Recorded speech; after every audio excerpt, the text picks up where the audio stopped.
قناه السويس من اول يوم لحد النهارده كل يوم موجود في القناه مع الناس وبيصور حتى مش بكاميرا واحده بكاميرتين.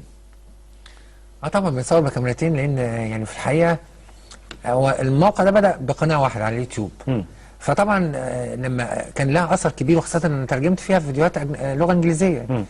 فحاول بعض اعداء الوطن، خليني اقول لك كده بصراحه، سواء في الداخل او خارج، يعملوا هاكرز على القناه. يعني يعملوا لها بلوك يعني. فانا فكرت طبعا المجهود الكبير ده كان فيها بدايتها لسه حوالي 500 فيديو. قلت المجهود ده ممكن يضيع فعلا في لحظه يعني. فروحت عامل 3 قنوات تانيين، ودلوقتي الحمد لله وصلنا 9 قنوات على اليوتيوب. فطبعا اليوتيوب كموقع رفع ما بيقبلش نفس الفيديو على قناه ثانيه، فلازم يكون بياخد كود كده عشان يقبله. فكنت اضطر ان اصور بجوز كاميرات، يعني تصور نفس مشهد الحفر مره وبعدين تروح تصور مره ثانيه بكاميرتين برضو، وتبدا ترفع الفيديو ده على القناه دي والفيديو ده على القناه دي، عشان برضو لو اتعمل على هاكرز على دي ما هم بيلعبوا برضو، وانت ربنا بيلهمك بحاجه ان انت تواجه هذا الهاكرز، السرطان الارهابي. بالظبط كده. والحمد لله هم يأسوا اعتقد، ودلوقتي الحمد لله عندنا 9 قنوات في الموقع بكل الفيديوهات الحمد لله. شهر نوفمبر دخول الكراكات او التحدي، التحالف تحدي الامارات. لا هي الكراكه المرفأ كان بدايه وصولها في الشهر دون، وكان سلطان الجابر في الحقيقه ده اكبر موقع. الموقع ده ايوه ده اكبر موقع فيه معدات حفر في العالم في الحقيقه، واكبر موقع في القناه. وهنا بقى العظمه يا استاذ احمد، لو حضرتك تلاحظ يوسف ارجع لي خليني ركز على الميه وعلى الرمل عشان هنا هنشتغل. هنا مشهد فريد في الحقيقه في هو بس يجي هيجي طيب مشهد فريد في ان انت معدات في الحفر الجاف شغاله، ومعدات في الكراكات في الحفر في اللي هو في نعم. في الميه شغاله. نعم. والحفارات بتشيل الرمله الناشفه قدام الكراكات. هنا التحام الحفر الجاف مع مع الحفر في المنطقه دي. في المنطقه اللي هو كان فيه نعم العدد الكبير من المعدات ده في الحقيقه. نعم. فدي بتقول لي دي اكتر منطقه فيها عدد كبير من الكراكات والجرافات والشغل. دي في القطاع الجنوبي يا فندم، كان في الكيلو 89 ترقيم ملاحي. قناه الاتصال رقم 4. نعم. خليني ان انا عايز اوصل النقطه دي تحديدا عشان نشرح للساده المشاهدين على الهواء ونقول لهم النقطه دي تحديدا ودي معناها ايه فنيا او هندسيا، ودي الجزء اللي ده بقى بدايه. ايوه هنا بدايه. لو حضرتك تقف بس عشان اوضح للساده المشاهدين. طبعا هنا بدايه ظهور الميه، ظهرت الميه في بعض المناطق. الجيش عمل ايه هنا بقى؟ او الهيئه الهندسيه للقوات المسلحه بدات توصل مواقع الحفر بتاع ظهور الميه ببعضها البعض. والناحيه الثانيه شايفين اهو. فظهرت بشكل ترعه زي ما حضرتك شايف كده. وبدات الحفارات تدخل في الترعه دي او الترعه الصغيره دي وتبدا تعمق توسع عشان توسع وتنزل في العمق 3 متر و4 متر و5 متر. نعم. وسلمت الكراكات الميه بالشكل ده، وبالتالي مهمه الكراكات بقت اسهل وبقت ارخص. ده حتى الجماعه اللي في موقع ثاني اهو، كذا موقع فيه ميه. بالظبط يا فندم. نعم. كل القطاعات ده في شهر 11 كل القطاعات بدا الجيش يعمل كده. الهيئه الهندسيه بدات تعمل الفكره دي. نعم. الفكره العبقريه اللي عملت ضغط للتكاليف في الحياه. عرض القناه قد ايه؟ هو يعني عرض القناه بيوصل في المتوسط 340. هو ده هنا. ايوه اقف يا يوسف، اقف هنا لو حضرتك انت شايف والساده المشاهدين شايفين عدد ضخم جدا من معدات الحفر. نعم.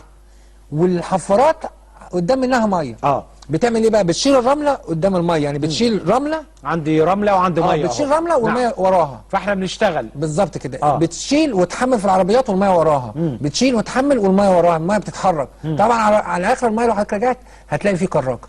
هنا بقى التحام الحفر الجاف نمشي شويه بالفيديو يوسف كده نشوف مع الحفر في الميه. وده طبعا يؤكد لحضرتك عمليه التناغم بين الهيئه الهندسيه للقوات المسلحه اللي هي مشرفه على الحفر الجاف. ايوه. وهيئه قناه السويس اللي هي الكراكه دي. يا فندم. لا دي كان وحدات مساعده لسه. وحدات مساعده لسه.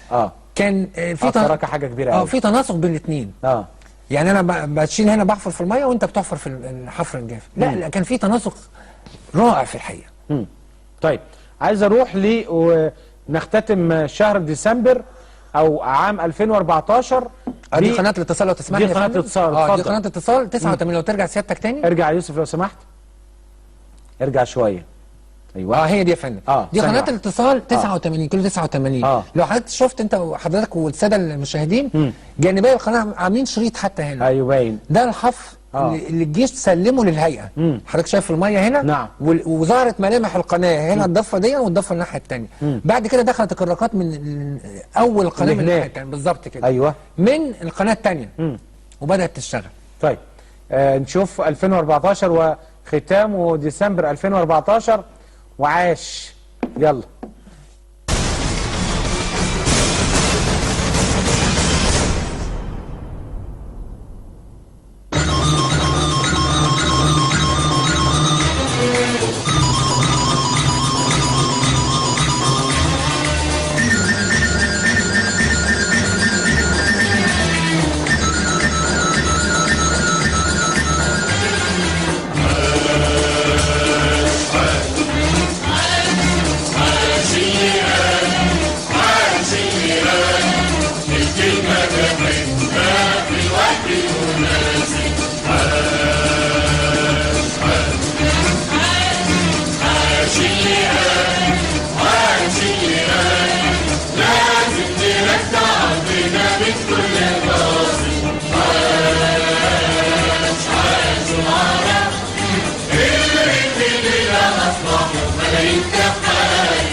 عاش اللي قال الكلمة بحكمة وفي الوقت المناسب.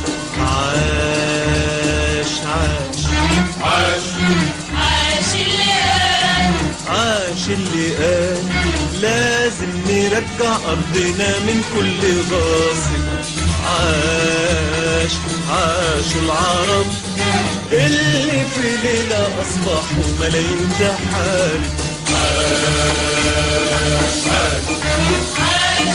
عاش اللي قال، عاش اللي قال الكلمة بحكمة في الوقت المناسب. كل اللي اقدر اقوله ربنا يعيننا عشان نوقف البلد على رجلها تاني. لازم نرجع أرضنا من كل غاصب. عاش العرب اللي في ليلة أصبحوا ملايين تحارب. عاش اللي قال للرجال عدوا القناة. عاش اللي حول صبرنا حرب ونضال. عاش اللي قال يا مصرنا ما فيش محال. عاش اللي قال للرجال عدوا القناة. عاش اللي حول صبرنا حرب ونضال. عاش اللي قال يا مصرنا ما فيش محال. عاش اللي قال للرجال عدوا القناة. عاش اللي حول صبرنا حرب ونضال. عاش اللي قال يا مصرنا ما فيش محال. عاش ليك ابنك، عاش عاش عاش. عاش اللي حبك، عاش عاش عاش. عاش ليك ابنك، عاش عاش عاش.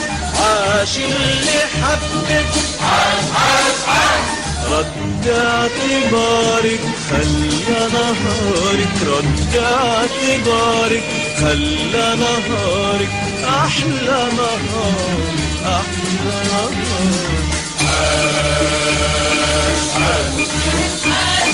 عاش اللي قال، عاش اللي قال الكلمة بحكمة في